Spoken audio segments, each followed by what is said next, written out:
हमारी आंखों में आंसू इसलिए नहीं आते क्योंकि हमें कश्मीरी पंडितों का दर्द दिखाई पड़ता, बांग्लादेश के हिंदुओं का दर्द दिखाई पड़ता, नूह मेवात मणिपुर बहराइच की घटनाओं का दर्द दिखाई पड़ता। इसलिए हमारी आंखों में आंसुओं से ज्यादा उन धर्म विरोधियों को बखेरने के लिए खून खौलता रहता है। लेकिन पूज्य गुरुदेव भगवान की आज की वाणी को सुनकर के मन इतना विचित्र हो गया कि अपने आप को हम रोक भी नहीं पा रहे। हम दोनों गुरु भाई बड़े सौभाग्यशाली हैं कि हमको एक ऐसे अवतारी भगवान के रूप में एक ऐसे बब्बर शेर प्राप्त हुए हैं जिन्होंने वैदिक परंपरा के बल पर, शास्त्रों के बल पर, विद्या के बल पर, बड़े बड़े धर्म विरोधी कहते थे तुम्हारे सनातन धर्म में क्या है। हमसे बहुत लोग पूछते बाबा चमत्कार क्या है। अब हम भी बड़े होशियार हो गए, हम कह देते पहले हमारे गुरुजी से तो निपट लो। हमारे गुरुदेव भगवान के चमत्कार है, हमारा चमत्कार है। हमारे गुरुदेव भगवान के पास जो विद्या है उस विद्या का प्रभाव ऐसा पड़ रहा कि भारत के कोने कोने का हिंदू जाग रहा है। हम तो आप सबके दर्शन करने आए, धन्य है राजस्थान। अभी हम भीलवाड़ा में भी थे, वहां कथा हुई, वो अद्भुत तरीके से लगभग 3 लाख लोग उस कथा उत्सव में पहुंचे। या धन्य है जयपुर जहां गोविंद देव जी हैं, धन्य है राजस्थान जहां सालासर बालाजी हैं, मेहंदीपुर बालाजी हैं। धन्य है आप लोग और धन्य है यहां के जयपुर के निवासी, सदा सतत सनातन धर्म के लिए आयोजन करवाते रहते हैं। लेकिन बुरा मत मानना, 1-2 बातें बोले। तुम्हें जल्दी तो नहीं है? नहीं, हमें तो है। तुम्हें नहीं है तो क्या हुआ, पर 1-2 बातें सुनोगे। पहली बात तो यह है कि अब हम सबको घर से बाहर निकलना पड़ेगा। आवाज को मुखर करना पड़ेगा। पहले लोग डरते थे हिंदू कहने में, हिंदू बोलने में, धर्म विरोधी कहीं उपद्रव ना कर देवे, मार ना डाले। अब हम लोगों को हिंदुओं को न जगाना है न बचाना है। अब तो नया नारा देना है कि छेड़ोगे तो छोड़ा नहीं जाएगा, तभी काम चलेगा। वर्तमान में धर्म विरोधी ताकतें, हमें तो यह पता था कि विदेशी ताकतें धर्म विरोधी होती हैं, कुछ तो ऐसे भी धर्म विरोधी हैं। अब हम क्या कह देवें, राष्ट्रद्रोही हैं, राष्ट्र के खिलाफ बातें करते रहते। एक अब संत कहें, क्या कहें उनको, एक है तथाकथित शंकराचार्य भगवान, वो कहते हैं कि 370 को पुनः वापस किया जाए, मतलब वो भारत को पाकिस्तान बनवाना चाह रहे। गजब है। हम बहुत स्पष्ट रूप से कहें भारत को भारत रहने दिया जावे। अब हम दोनों गुरु भाइयों ने प्रण कर लिया कि गुरुदेव भगवान के विजय रथ को लेकर अब कोई गुरुदेव भगवान के खिलाफ या राष्ट्र के खिलाफ या सनातन धर्म के खिलाफ बोलेगा, सभी रामानंदी, सभी संप्रदायों के संत, महंत, आचार्य, ये सब भगवान जितने खड़े हुए हैं, इन संतों को लेकर हम गुरु भाई अब एक नया नारा देंगे कि छेड़ोगे तो छोड़ा नहीं जाएगा। इसलिए भारत के लोगों, जितने भी जयपुर के परिवारजन बैठे हैं, हम पूछना चाहते हैं, क्या फिर से तुम कश्मीरी पंडितों जैसा हाल देखना चाहते? क्या तुम चाहते हो कि तुम्हारी बहन बेटी के ऊपर कोई लव जहाद की दृष्टि से नजर डाले? क्या तुम अपने प्रदेश को, अपने शहर को मणिपुर बनाना चाहते, बांग्लादेश बनाना चाहते? एक बात ध्यान रखना, बांग्लादेश के हिंदुओं पर अत्याचार हुआ, वो तो भारत आ गए, पर कभी विचार करना, भारत के हिंदुओं पर अत्याचार होगा, तुम कहां जाओगे? लेकिन हमको जाना नहीं है, अब उनको भगाना है। उसका उपाय क्या है? पूछो क्या उपाय है? ताली बजाने से और दांत निकालने से हिंदू नहीं बचेगा। ताली बजाने और दांत निकालने से हिंदू नहीं बचेगा। अपनी हिंदुओं की ताकत को तुम्हें दिखाना पड़ेगा।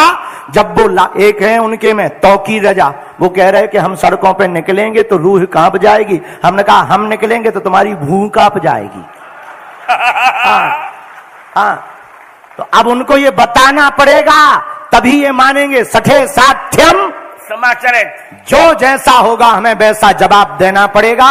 और लोग कहते कि बाबा तुम भड़काने की बात करते, सच ये है कि हम जगाने की बात करते हैं, भड़काने की नहीं, जगाने की।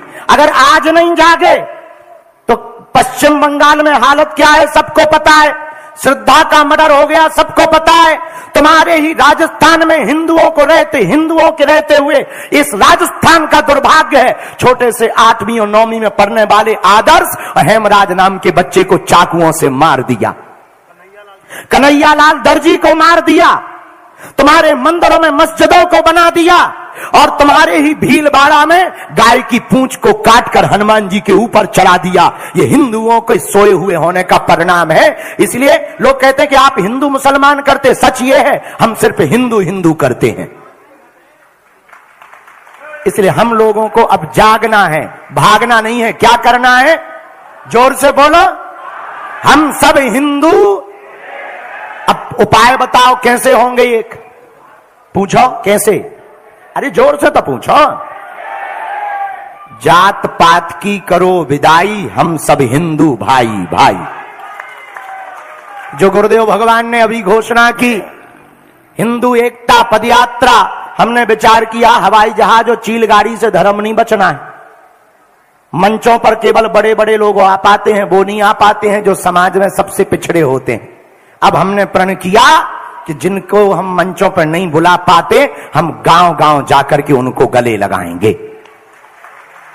160 किलोमीटर की पदयात्रा पूज्यपाद गुरुदेव भगवान जगत गुरु भगवान के प्रथम दिवस में ध्वज दिखाकर गुरुदेव की आज्ञा लेकर हम सब गुरु भाई लगभग 50,000 हिंदू 160 किलोमीटर की पदयात्रा करने जा रहे हैं।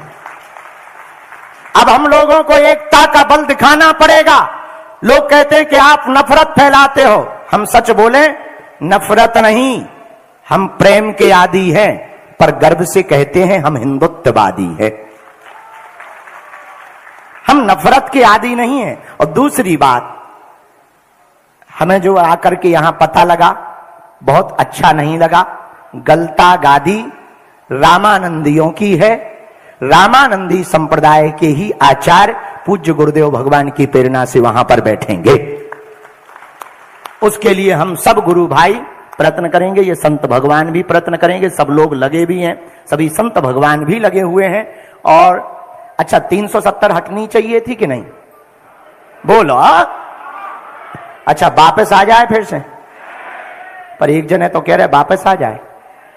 अच्छा वो शंकराचार्य भी, मतलब वो देश को बनाना क्या चाहे, शंकराचार्य नहीं है, ये बात हमारे गुरुजी ने बता दी। उनका भी मुकदमा कोर्ट में चल रहा है। हम उनके वो शंकराचार्य इसलिए नहीं है, कई कारण हैं। अभी उनका मुकदमा कोर्ट में है, उनका अभिषेक भी नहीं हुआ, जो कुछ हुआ सब फर्जी था। इसे मैंने धीरेन्द्र जी से कहा और रामचंद्र दास जी से, वो शंकराचार्य नहीं है। शंकराचार्य कभी देशद्रोह की बात नहीं करते। शंकराचार्य कभी 370 हटाने की, 370 वापस लाने की बात नहीं करते। शंकराचार्य कहते हैं कि जो हिंदुत्व की बात करेगा वही भारत में राज्य करेगा। वाह, जोरदार ताली बजाओ, बोलो जय सिया राम, बागेश्वर धाम की। इसलिए हम सबको अब जागना है, अंधविश्वासों पर भी भरोसा नहीं करना, तुम हम पे भी भरोसा ना करो, लेकिन गुरुदेव भगवान के चरण पकड़कर हम सबको हिंदुत्व पर भरोसा करना है। और हिंदू नहीं बनना है, कट्टर हिंदू बनना है।